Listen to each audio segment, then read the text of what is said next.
Hello everybody, welcome back to the British Pokemon League show, week number 7. We are at the halfway point of the season. It's went so fast. We were just talking about this the other day. I genuinely can't believe that we're at this point already. It feels like 5 minutes ago, we were January, we were doing the draft, everything was getting set up. It's balmy. Just balmy. Speaking of balmy, we've got some balmy games for all y'all today. That's right, balmy games once again. We've got top of the table clashes again, we've got bottom of the table clashes, we've got a real big game that's going to decide who's going to go in on a positive record, who's going to stay on a negative record. It's just all happening as we hit the halfway point. So let's take a quick look at the league table before we move on. As you can see there, going into week 7, Bulu Boys, my Bulu Boys still sit top of the table, just about tied with Toadstar Belgrade there. 4-2 after Toadstar Belgrade got the win over the Bulu Boys last week. Miami Heat's out there in 3rd place, losing out to Aaron's Inglorious Surface. Aaron's Inglorious Surface on one hell of a comeback trail. Aaron really meaning business as we move into this halfway point of the season. Really looking to make that comeback. Silly's Long Island Goomies as well, also losing out to Dogsy's ShadowKings, which has meant that there's 4 teams sat on a 3-3 record right now. Absolutely crazy scenes. And further down the table, Newcastle Thunduruss obviously losing out to Gus's Aurora Articuno, so they both now sit on the same record of 2-4. But going into this week, we have got Inglorious Surface taking on ShadowKings. That is the game we just mentioned. Whoever wins that is going into the second half of the season and the free agency on a positive record. The other goes back to a negative record. We've got Bulu Boys taking on Miami Heat, a big anticipated game going into this one. Both myself and Lat have been really looking forward to that game, so that'll be a really exciting one. Toadstar Belgrade taking down bottom of the table Aurora Articuno, and Long Island Goomies will be aiming to get back to winning ways as they take on Newcastle Thunduruss. So without further ado, we'll get into our first game. First game this week is the ShadowKings taking on Inglorious Surface. Of course, we saw Dogsy get a really big win against the Long Island Goomies last week. Hold on a second, I'll just fix the background there. Yeah, they got a huge win. I think Silly was trying a few different things out with his team. Obviously, we saw the acupressure play. Dogsy was able to just play his game, play the way he wanted, and play around that, and he was able to comfortably beat Silly.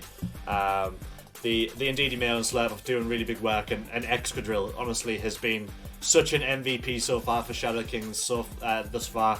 Mienshao working great as well as a support for Excadrill. Has really been putting in the work. We've obviously seen Butterfree the odd few occasions as well with that Befuddle putting in the work, getting those sleeps and the paralysis. Haven't really seen too much of anything else. We've obviously seen Politoed and Poliwell on the odd occasion, but I don't know that we see them this week. We could see that Galarian Weezing come out, make an odd appearance, but I do sincerely doubt it. But we'll have to wait and see. And on Aaron's side, obviously a huge win against Latvian last week.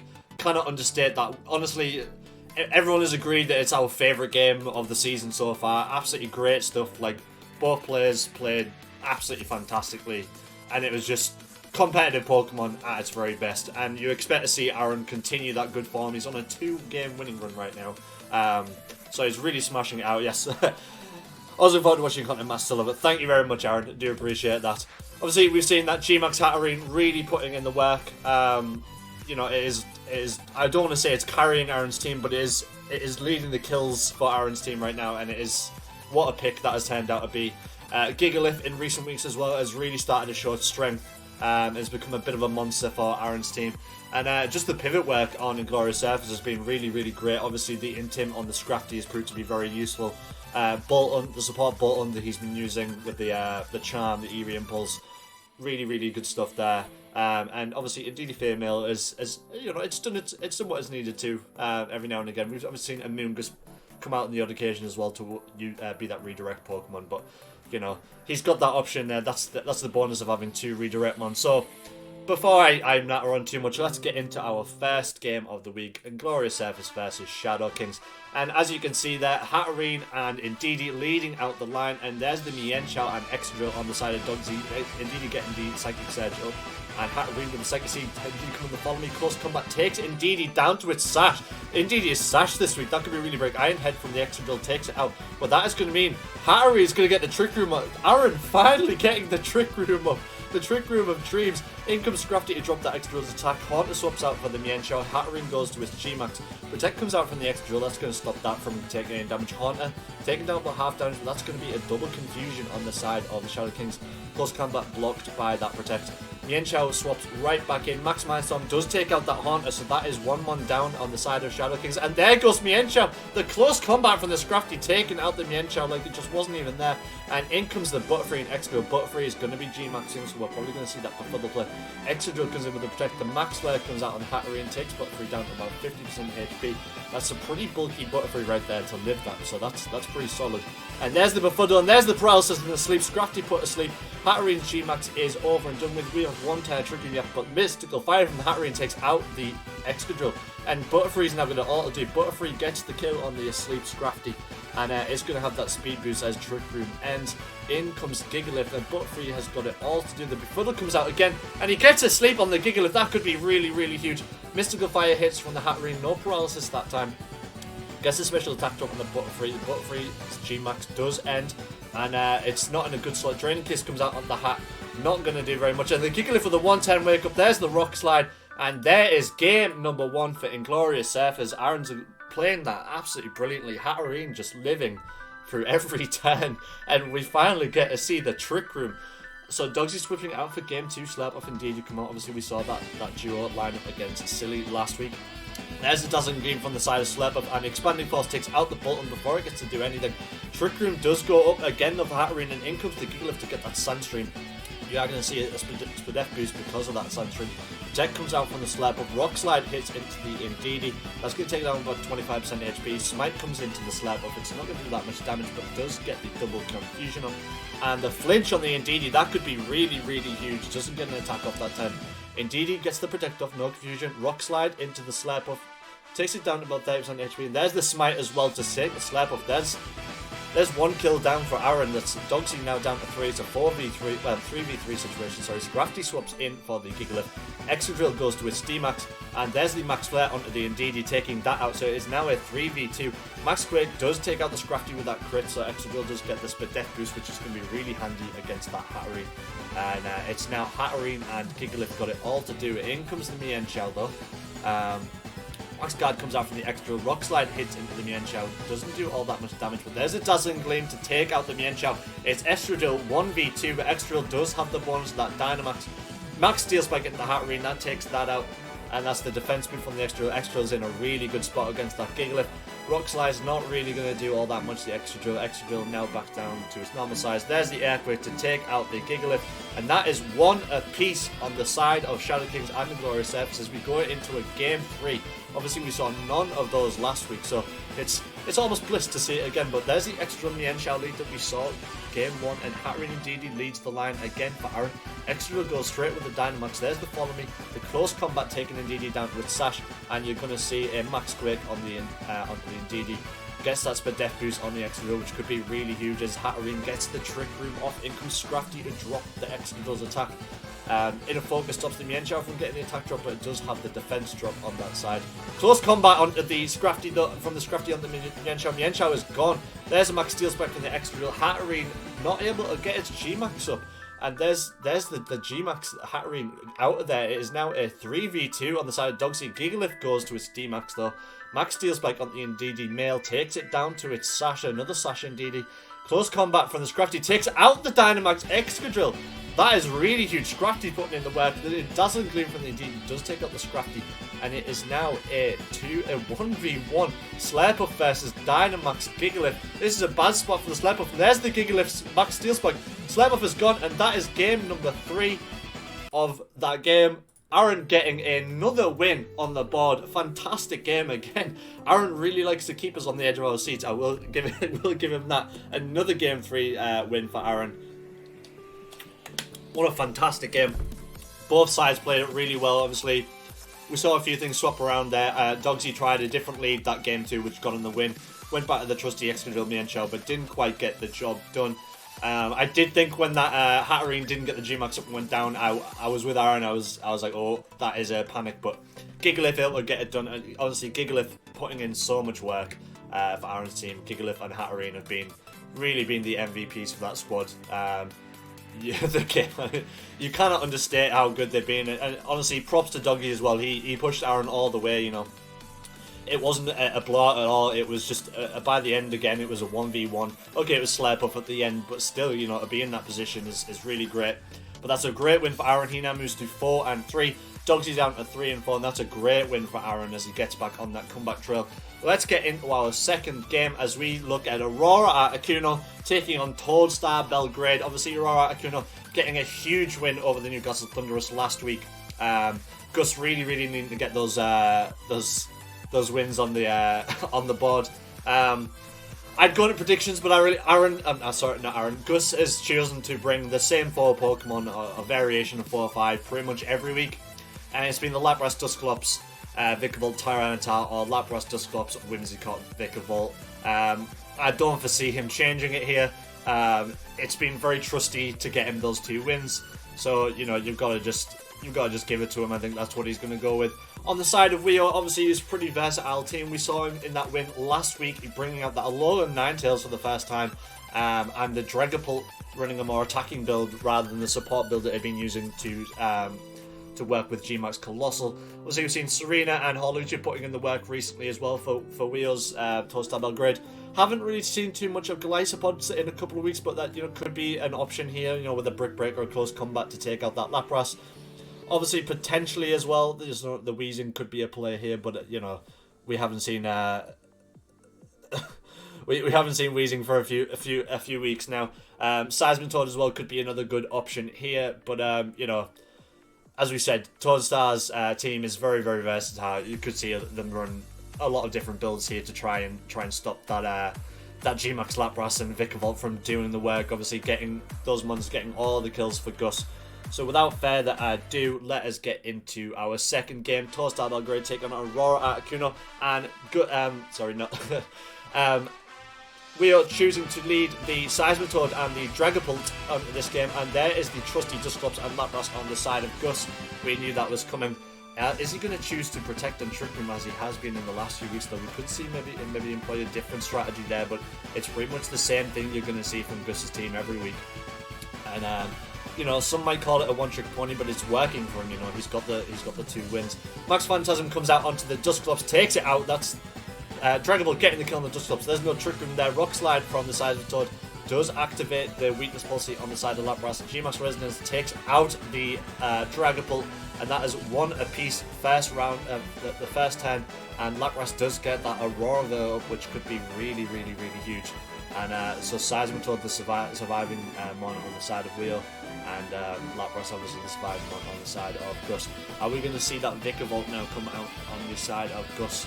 As I said, it's been putting in a lot of work. There it is. There's the Vikavolt. Obviously, no Trick Room up, so it's in a bit of a spot here. But you know, you can't ever count it out if it's able to tank a few hits. It's got such high attack. It's going to do a lot of damage on the side of Wheel. You know, it's got an Energy Ball and a Bug Buzz that both Serena and Seismitoad are not going to enjoy. But there's the Rock Slide. Not going to quite do enough to the Vikavolt. There's Power Whip on the side of Serena. Takes out the Lapras. Energy Ball does take out the Seismitoad. And they trade off Mons. Again, we are 10-2 and it is now 2v2. In comes the Horlucha and the Tyranitar on the side of Tyranitar. Mold Breaker on the side of Horlucha. And again, there's no Trick Room up, and this is a very good spot for Wio. As long as he can make sure he moves first and his moves don't miss, he's in a very good spot here to get this game 1 win. We haven't seen too much of Tyranitar, to be honest. It's very much been cannon fodder on the side of Wio, but obviously on the side of Gus. But we've seen that Vikavolt really do a lot of work. The Vikavolt and Lapras have really been huge the first half of this season. And yeah, you know, on the side of Wheel, that Serena's really been great. There's the Rock Slide from the Horlucha. It misses the Tyranitar. Hydro Kick takes out the Tyranitar, and the flinch onto the Vikavolt though from that Rock Slide proving really huge. It's now 1v2. Gus is pretty much down now. There's the Rock Slide. Game 1 goes to Wheel. Really great stuff there from Weo, able to just, once he took that speed control out, it was going to be very hard for Gus to bring it back. We see the double speed control this time from Gus though, the Whimsicott and Dusclops. We saw this against Matt, and in comes the the Shedinja and the Seismitoad on the side of Weo. We haven't seen Shedinja at all yet, and there it is. And you've got to think that Shedinja's going to go for the Dynamax here, just to ensure it gets a move off. There it is. Ice Punch onto the side of Whimsicott, doesn't quite take it out. Max Phantasm though, takes it. Oh, it only takes Dusclops down to the 3% health. That's got to be a roar. You've got to think that 3% health. Dusclops just hanging on. And the Nightshade does take the Shedinja down with Sash. Trick Room does go up, unfortunately, as well. The Whimsicott getting that up, so that's bad news for Weo and good news for Gus. Nightshade takes out the Shedinja. There's the Dynamax gone. There's the Moonblast on the side of the Whimsy. Drops the special attack. Ice Punch does take out the Dusclops. It is one apiece, but in comes the Lapras next. You've got to think, and now Weo's got to have some sort of answer for this Lapras. It's got no weakness policy set up. But, the helping hand we've seen do work from Whimsy helping out the Lapras in that game against Bulu Boys. So, you cannot understate how good that G-Max Resonance move is. Dragapult does swap back in for the Seismitoad. That could be quite a bold move there. Protect comes out on the side of Serena. G-Max Resonance hits into Serena. The Protect does keep it going, but the Auroraville goes up. Moonblast, though, from the Whimsicott does a lot of damage to the Dragapult. You've got to question that switch in there. That was quite a brave one. And that's not a good spot for Weo to be in. Resonance comes out. It does take out the Serena. The Lapras can just do the work. There's the Moonblast from the Whimsicott. Takes out the Dragapult. It is now 3v1. Seismitoad has it all to do with one turn of Trick Room to go. You've got to think this is game number 2 going to Gus.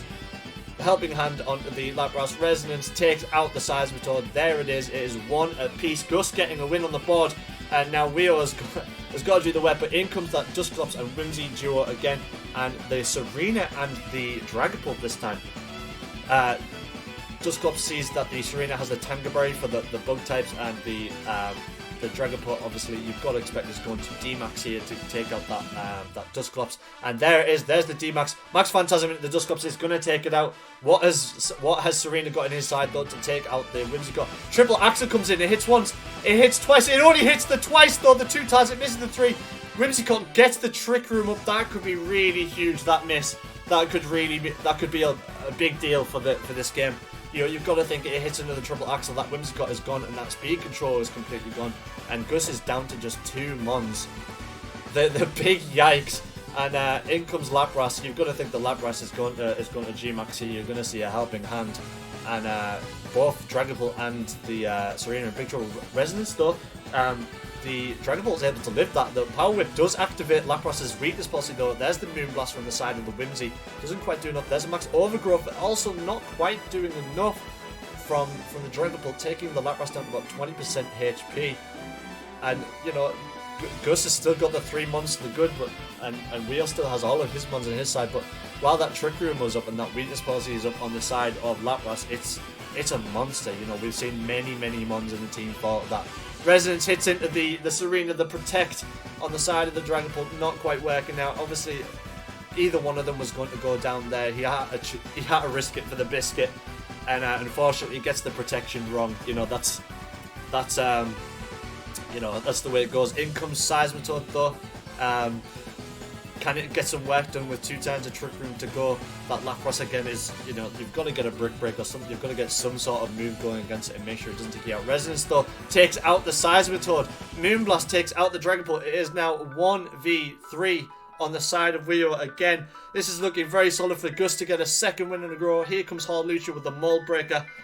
And Trick Room's still got another time to go. That Lapras is still in a great position. That was a really bad turn 3. Thunder misses from the side of Lapras. Moonblast, though, is not going to quite take out the Hawlucha, but does quite enough. Hawlucha does finally take out that Lapras. It is now a 1v2, but that Hawlucha has 10% HP. It's not going to be able to do enough. Trick Room does end, but there's the Rock Slide. It's not going to quite do enough. And Gus is going to get the Game 3 win. Gets the victory over towards that Belgrade.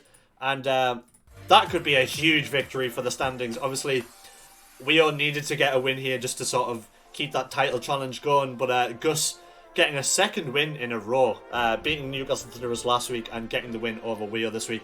A really, really close game. You've got to think that Shedinja Max Phantasm has to be a row, and it maybe goes a bit differently. And again, the triple axle miss in that game 3, really, really costly. You know, the Trick Room goes up, and it's very, and you know, as I found, it's very difficult to stop that Lapras once it's got that speed control up. It's very difficult. Some may say she didn't ring Shin was a bad idea, as it was a funny meme. You know, it nearly worked, to be fair with you. It was nearly the one. Anyway, let's have a look at our game 3, and it is the big one. It is Bulu Boys taking on Latvians Miami Heat. Obviously, Bulu Boys losing their second game of the season to Weo's Toastal Belgrade last week in a 2-0 fashion. Matt is going to be, well, I'm going to be wanting to bounce back in this game. And Lat as well, losing out to Aaron last week. You know, he's now on a 3-3 record. He's going to want to be changing that. He's going to want to make sure he goes into that mid-season break with a positive record. So Latvian, I'm sure, is going to come out all guns blazing. Obviously, last week we saw no centre scotch. We saw that Togekiss and Diggersby duo from the side of Bulu Boys. We haven't seen centre scotch in a couple of weeks now, but he does lead the kills for Bulu Boys. So maybe it makes another appearance this week. We obviously saw the Maractus come out against Long Island Goomies. That's made an appearance, and we saw Piloswine for the first time last week as well against Toastal Belgrade. Obviously not able to get the job done, but you know, it has shown that Matt is using a few things. We've not seen Rillaboom for quite a few weeks. I don't know that it comes here, to be honest. I don't think it's a good matchup for Latvians Miami Heat, but you never know. Miami Heat, again, what can we say? It's such a versatile team. It runs 2 different types of speed control. We saw the Sucker Punch Weakness Policy self-proc on the Drift Plim a couple of times now. The Blastoise and the Slowbro have been putting in the work, and obviously we've seen Cinderace really, you know, with those G-Max moves really, really hurt. We've not really seen a lot of Torkoal or Krabby recently, but you know, this could be the game where they come out. Obviously, Matt does have a bit of a fire flying weakness, so you never know. Could this be the one? But let's get into it. We don't need to sit here and speculate too long. Let's get into the game. And here we go. Bulu Boys versus Miami Heat. Togekiss and Ice Cube come out on the side of Bulu Boys. And there's the Clef and the Slowbro on the side of Lat. So you've got to think Latvian is maybe going for that Trick Room setup this time. As we've seen from Slowbro, it got the Trick Room up against Toastal Belgrade a couple of weeks ago when Latvian played him. Clef, you've got to think is going to be running the Follow Me redirect just to ensure that that Slowbro does get the Trick Room set up. As we said in previous weeks, I know I don't need to say it again, but Latvian does have some issues with disconnect, so each time the turns do take a little bit longer than they normally would. But yeah, we've not really seen anything of Ice Cube since week 2. Matt brought the Ice Cube against Dogsy, and it failed miserably. It got absolutely destroyed. So you never know if Matt's got a plan here. It definitely could do the work. Togekiss last week we saw running a more support Togekiss rather than the special attacking Togekiss that we saw against Long Island Goomies. You know, that's the bonus of running Togekiss. It can run 2 different ways. You can run it with Follow Me support, with like the Helping Hand and the Helping Hand and the Yawn, or you can run it special attack with like Dazzle and Gleam. So Follow Me comes out. The Follow Me also hits with the Clefairy. I don't think Matt quite realised that the Slowbro was running the Trick Room. There's the Belly Drum on the Ice Cube though, and Trick Room does go up. And well, I don't know that Matt was definitely expecting that. You know, the Follow Me coming out from the Togekiss, you would have thought he maybe would have hit a damaging move in to try and get something off. That's a penguin with a glove on its head, but Ice Cube does get that 4 times attack up, which could be really, really, really huge. Quick Draw comes out from the Slowbro though. Slowbro goes to its Dynamax. Ice Cube also Dynamaxes. The Follow Me comes out from the Clef. Follow Me comes out from the Togekiss. Max Ooze into the Togekiss. Isn't going to quite take it out, but does give that special attack boost on the Slowbro. Max Steel Spike hits into the Clefairy. Does take that out. Ice Cube getting a kill and getting that defense buff from on the Ice Cube. What has Lat got in the back though to bring in to work under this Trick Room though? It's Torkoal. Torkoal finally makes its appearance in week 7 and gets that drought set up, and Matt is in a world of trouble if that Torkoal can get going. That Ice Cube's going to be a sitting duck or a sitting penguin. You know, that if it can use Eruption, it's not going to matter with that Ice Face. It's not going to be able to do anything. You know, Quick Draw comes out from the Slowbro. Follow Me goes out. Max Mindstorm does take out the Slowbro, sets up that Psychic Terrain. There's the Eruption, and down goes Ice Cube, as we predicted. And Torkoal putting in the work, obviously setting that Sun up. In comes the Chansey and the Diggersby, though, on the side of Matt. Again, Chansey, not something we've seen too much of. We saw it make an appearance against the Long Island Goomies. The ice did melt. It was like the reverse of the winter is coming. Quick Draw comes out from the Slowbro, makes sure it moves fast. Max Ooze is going to take out the... Oh, not quite take out that Diggersby. He does get a special attack buff, though. There's the Eruption to take out the Diggersby, though. Chansey sets up the Minimize, but I don't think it's going to be enough, to be honest. Chansey's got to do all the work 1v3 on his own. You know, even with the evasion, you know, if Lat's running any kind of like stat reset, that Chansey's just a sitting duck. And this is going to be game number 1 to Latvian. There's the Expanding Force, does hit, and there's the Clear Smog, which takes out that evasion. Soft Boil does come in from the Chansey, but it's not going to be enough. You know, it's going to just end up being a stall game here. We're on turn 5. That Chansey is going to go down this turn, unfortunately. Seismic Toss comes out onto the Torkoal. It's not going to do enough. There's the Eruption. Takes down about 5% HP. There's the Expanding Force. And that is game number 1 to Miami Heat. A great game. Again, I don't think Matt was at all expecting that Torkoal, and Torkoal putting in the work. Here we go with game 2. Center Scorch and Diggersby this time, and the Kangaskhan Drifblim this game 2. The Kangaskhan Sucker Punch Cell Proc on the Drifblim. We saw it work so well against Dogsy. And I don't think Matt was at all prepared for this game 2. I think he thought Lat was maybe going to stick the same. And that Center Scorch is now in a world of trouble. You know, if that Drifblim does get set up with its D-Max on the Max Airstream, that Center Scorch is going to just get absolutely annihilated. On the plus side, though, if that Center Scorch is able to live out, he can possibly, you know, get a Center Fan up and keep that Kangaskhan and Drifblim sort of sitting around. You know, no swaps there. There's the Max Guard, though. Sucker Punch Self Proc comes out on the Kangaskhan, as we expected. Max Airstream hits into the Center Scorch, and that stops that going. There's the Stone Edge from the Diggersby. Doesn't quite take out the Drifblim, though. It does a chunk of damage, though, down to 20% HP. And, oh, that was a very big Max Guard. I would have thought Stone Edge would have been able to take out the Drifblim, but Drifblim with a really, really chunky HP is just able to, to live it. Obviously, that Diggersby is such a versatile Pokemon. It runs so many different moves.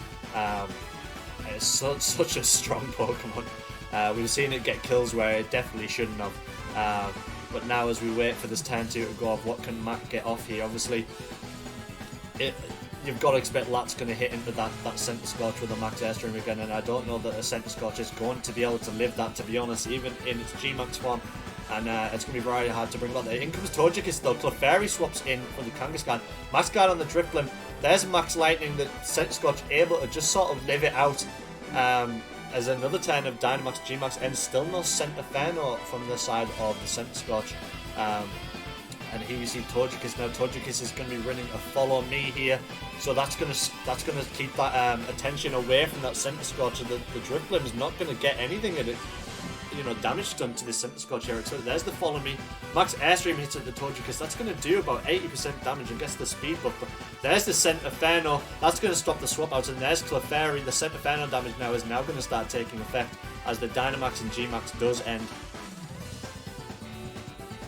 But that Center Fano chip damage could end up being really, really huge. You've got to think that Togekiss is going to try the Follow Me again here, just to sort of ensure that the Drifblim doesn't take out the Center Scorch. Obviously, you know, an Acrobatics or something on the Center Scorch still comes out. There's the Ally Switch. The Follow Me comes out. Acrobatics hits into the Togekiss to take it out. Thunderfang takes out the Clefairy from that Follow Me, and the Drifblim just to say hangs on from that Center Fano damage. That is a wonderful Ally Switch from the side of Matt to stop that Drifblim taking out the Center Scorch. That was a really good swap. And it is now 3v3. We're 4 turns in here, and this has been a lot more of an open game. In comes the Diggersby again, and there is the Kangaskhan. Kangaskhan, of course, has been typically running the support with the likes of the Sucker Punch, Fake Out, Helping Hand, and we know it does have that last resort, which is a 140 power damage move. It's a big hitter if he's able to use all of his moves. Center Scorch does come in with the Protect. The Fake Out stopped by that Protect. In comes the Acrobatics, which does take out the Diggersby. That Center Fano damage is going to take out the Drifblim, though, and that is now 2v2. Center Scorch versus Kangaskhan, and in comes Ice Cube, Feathers Macaw, and the Blastoise. Blastoise is a really bad, is a really big trouble for that Ice Cube. Obviously, Blastoise is a special attacker. Ice Cube has absolutely no sort of defense against any special attackers, and Centiskorch is not going to enjoy taking any kind of water move from Blastoise either. So both Ice Cube and Centiskorch in a bit of a position here. They've got to try and get some sort of work done. And that Kangaskhan and Blastoise really in a good position, but both sat on full health here, so you can't count anything out here. Helping Hand comes out from the Kangaskhan. Power Whip though moves first on the Blastoise. Blastoise just about living. There's the Water Spout, but because of the damage done, it does absolutely nothing. Iron Head hits into the Kangaskhan. No flinches on the side of the Kangaskhan there, but that Blastoise Water Spout is now just completely walled. That was a really surprising. I mean, I'll speak from personal. I really thought the Blastoise was going to move before my Centiskorch, so to see me move first was quite surprising. But there's the stomp onto the Centiskorch. Gets the flinch. That could be really huge. Belly Drum comes out from the side of the Ice Cube. That's a very brave move. The Citrus Berry taking down above 50% HP. Skull does take out the Centiskorch. And now this is what can Ice Cube do? Obviously, Kangaskhan is a physical attacker, so it's not going to get much damage done. But as long as Ice Cube can take one or the other out, it's in a good spot because, of course, once Ice Cube loses its Ice Face, it does get that speed boost, which it's going to make sure that it outspeeds both Kangaskhan and Blastoise here. So, you know, so long as Ice Cube is able to live a hit here, then it's in a good spot, and that's going to be game number 2, tying us all up. Stomp comes out, stops that Ice Face. Kangaskhan just give that speed boost to the Ice Cube. There's the Iron Head, takes out the Blastoise, and this is 1v1. Ice Cube has got the speed over Kangaskhan. It's going to move fast, and it is going to tie us up with this game here. Liquidation comes out, takes out the Kangaskhan, and there we go, 1 apiece. The Ice Cube finally putting in the work there for the Bulu Boys. And what a great game too. That was absolutely fantastic stuff. And here we go into game 3. Are we going to see the same thing from Matt? No, the Ice Cube and the Touchkiss comes out, and there's the Clef and the Slowbro again from that, as we saw game 1. Are we going to see a repeat of game 1 here? Obviously, Matt had absolutely no answer to that Trick Room going off. This could be really problematic on the side of Matt if he can't get something done about that Slowbro. It's gonna be in a world of trouble.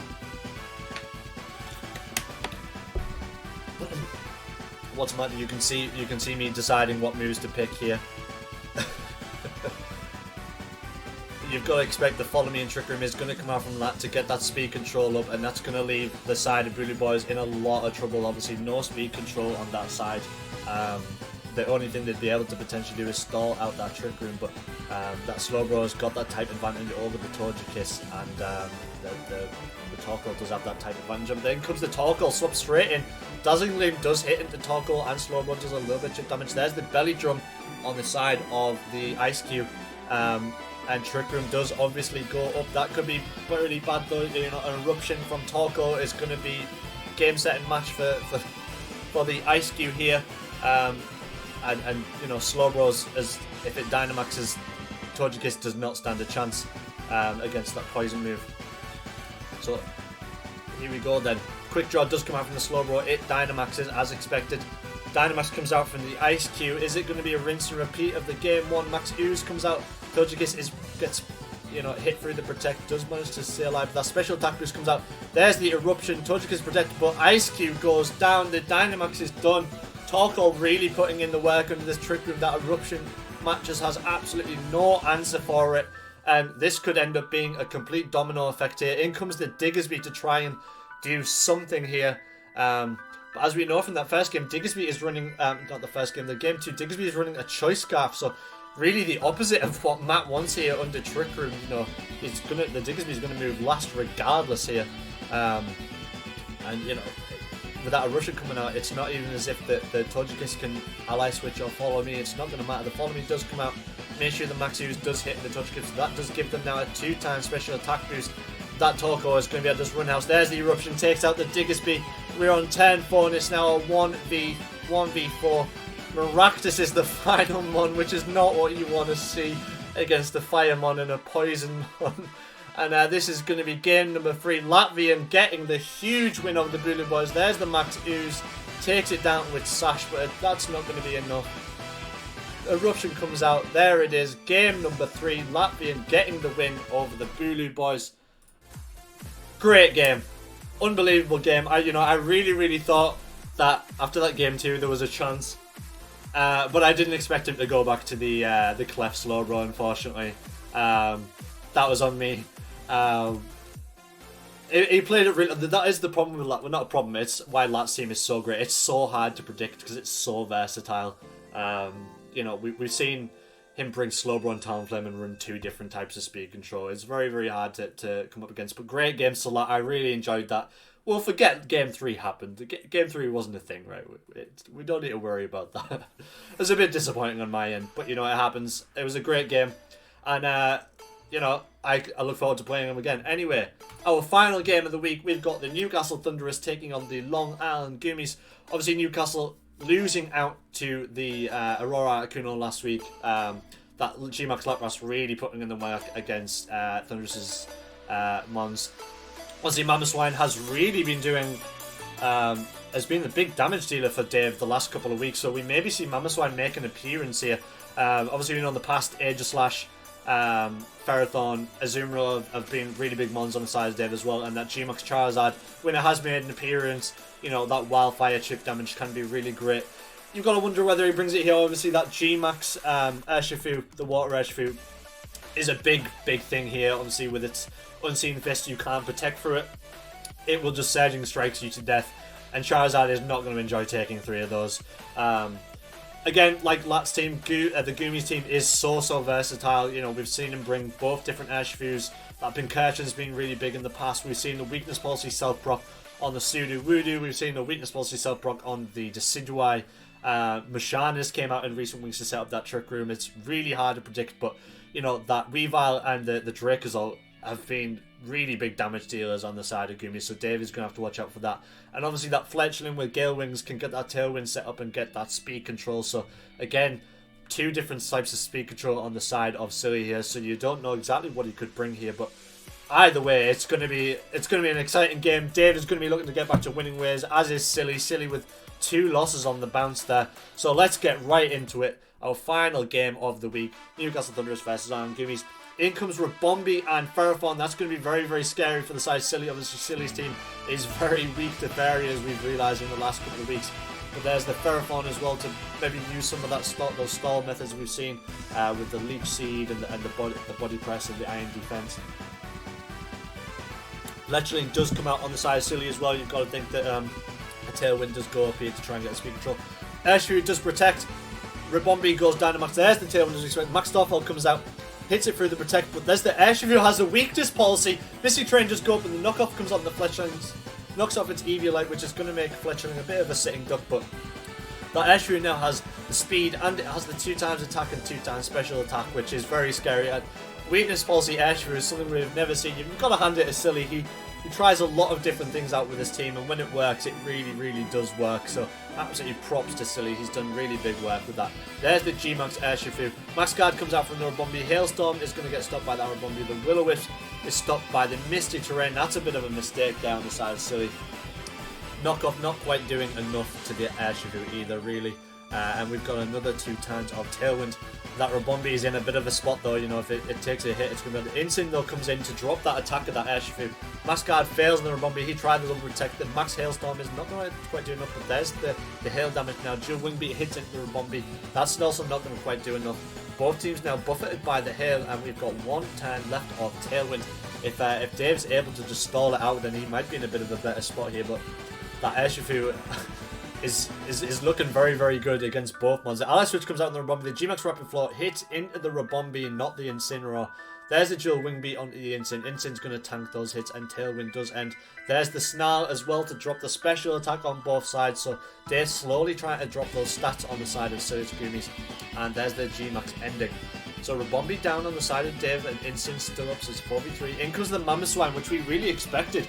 Mamoswine looking really good in recent weeks. As long as he can ensure he moves fast over that Urshifu, it's going to be able to do big damage. But that Urshifu gets a Surging Strikes off, that Mamoswine is in a world of trouble. Ferrothorn swaps back in for the Incin. There's a Protect on the side of Fletchling. And Urshifu does move fast. Mamoswine is gone. A crit, obviously, from the Surging Strikes. 2 hits. It doesn't even need all 3. The hail damage does do a little bit more chip damage to that Urshifu and Fletchling. Instin's now going to pop back in to drop the airstream back down to neutral attack. That fletchling is completely walled, you know, it's got no attack or special attack, but it is just hanging on as it does, just living on a lot longer than usual. The fake out comes out on the airstream, stuff like the flinch comes out. The Will-O-Wisps hit into the Ferrothorn, that's going to do some burn damage. There's the knockoff to do a bit more damage to Fletchling. The hail does take out Airstream and Fletchling, the hail from his own side, taking out both Mons there. And it is now a 2v2. Goodra and Dragapult now, and both Dragon Mons. I don't know exactly what Dave can really do here in this position, but you know, as long as he can stall it out, if that Ferrothorn can get a Leech Seed out. There's the Aerial Ace, the Ferrothorn. Iron Barbs hits in the Life Orb damage on the Dragapult. Draco Meeting not going to quite do enough to Insyn. Insyn with the Citrus Berry, keep him alive, and that special attack does get dropped on the Goodra. Snarl comes out and drops that special attack even further on the Goodra, and there's the Leech Seed to keep Ferrothorn in the game, and it's going to keep slowly chipping away at that Dragapult's attack. And Dave might well just be able to wall these final two Mons just on stats and slowly chip them down with the Leech Seed damage. What Dave does need to watch out for though is that Goodra is running Sap Sipper. If he tries the Leech Seed on the Goodra, you're gonna just make it stronger. You know, it's gonna be a bit of a Thanos situation. You're gonna buff it up. The Protect comes out from the Ferrothorn to keep it going. There's the Bolt Beak, takes out the Insyn though. That Bolt Beak move is so strong. Flamethrower from the Goodra, not gonna quite do enough for the Ferrothorn, and the Leech Seed damage saps a bit more. Dragapult's health. That burn though is going to put a stop to Ferrothorn, but Ferrothorn's obviously not really going to do the attack damage.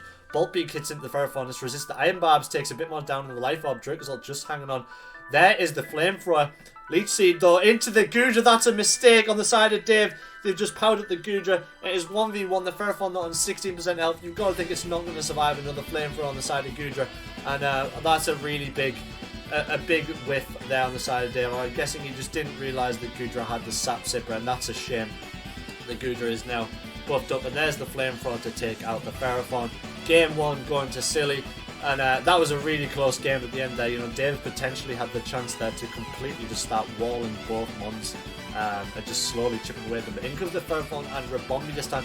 There's the Dragapult and the Fletchling. That Dragapult, if it gets going, if it can go first, you know, that Bolt Beak damage is going to do so much. Or he's potentially got the Dynamax here if he's not brought the Airshiffu. There's the Dynamax from the Rabombi. Dragapult does also Dynamax. There's the Tailwind from the Fletchling. Max Airstream hits into the Rabombi, and that's Rabombi out of there. It's gone. Dynamax straight gone, and that's another speed boost to Dragapult. Knockoff hits onto the Fletchling to get that Eevee Light gone. Not that that's going to matter too much here. And that is one, one down for the side of Dave. And he's got it all to do now with no Dynamax. That Dragapult is going to be doing so much damage. You know, if it can get a Max Lightning off against something, he's going to be in a lot of trouble. In comes Azumarill, which is not what you want to see against that Dragapult. That Dragapult's going to just have a happy-go-lucky time with that Azumarill with a Max Lightning. And this could be a domino effect here for the side of Dave. If he's not able to put a stop to that Dragapult, I don't know exactly what he can do here to get himself back in the game. Ferrothorn, though, obviously, we know it does run a bit of stall. There's the Max Lightning from the Azumarill. Azumarill is just O-code, it's just completely taken out. Will-O-Wisp onto the Ferrothorn. Ferrothorn is now burnt. There's the Leech Seed on the Dragapult. It's going to just do a little bit of chip damage to the Dragapult, but it's now 2v4. Instinct comes in to drop that attack on the Dragapult at least. So that's going to, that's going to be something at least to try and get some, try and get himself back in the game. But you've got to wonder what Instinct and Ferrothorn can really do here. Potentially still Goodra and Weavile sat in the back there. There's the Iron Barbs though hitting the Fletchling. Instinct goes down. There's the knockoff on the Fletchling, and that is going to be the end of Dragapult's D-Max though. And Ferrothorn is just all on its own. What can Dave do here? 1v4 with the Ferrothorn. I would think this is game 2 over and done with. All Dave can really do is Leech Seed and try and stop them. In comes Decidueye, and in comes the Goodra, the double swap out. There's the Leech Seed, the Sap Sipper goes off. That is going to be it. The Ferrothorn can't do anything. Dave does forfeit before the loss goes in. So there's the 2-0, our final game of the week, ending in a 2-0 fashion. That Sap Sipper really changing the game for Silly there. I think if that isn't there, Ferrothorn's potentially able to chip away and get that game 1 win, but I don't think Dave realised that the Sap Sipper was a thing, and unfortunately does take the loss. So that's 2 losses in a row for Dave, which is Well, 3, sorry. That's unfortunate. Considering the start Dave made, you've got to think he will bounce back. Dave is a talented player, but silly now going to the 4 and 3. So that does mean if we take a look at the updated league table, we now have 5 teams sat on 4 and 3 as we head into free agency and our little break. Bulu Boys losing out on Miami Heat, but just to say, staying top of the league on game record. Total Belgrade losing out to Aurora Acuna, so that they don't jump into first place and do drop their record as well. Latvian obviously getting the win over Bulu Boys with the Miami Heat, so Miami Heat staying third with that +2 record. Silly's Long Island Goomies beating Dave out 2-0, so they do stay 4th place with that 4 and 3, and obviously Aaron with a 2-1 victory over ShadowKings. He's matched Silly's record. You know, he's 4 for 3 like everyone else in the top half. So week 8 could be very, very, very balmy. And obviously at the bottom there, you've got ShadowKings and Aurora Acuna starting on a 3 and 4 record, and Newcastle Thunderous lagging at the bottom there on a 2 and 5. Anything could happen in that week 8. We do have the week 8 fixtures going up. They won't be for another 2 weeks' time, but I'll read them off to you anyway. So, week 8, our first games after the mid-season break are going to be Bulu Boys taking on ShadowKings, Toadstar Belgrade are taking on Long Island Goomies, Inglorious Surfers taking on Newcastle Thunderous, and Latvians and Miami Heat taking on Gus's Aurora Acuna. Some really exciting games for when we come back, you know. But we've got free agency coming up now. We will have, I'm sure, a lot of transfers, a lot of movers and shakers.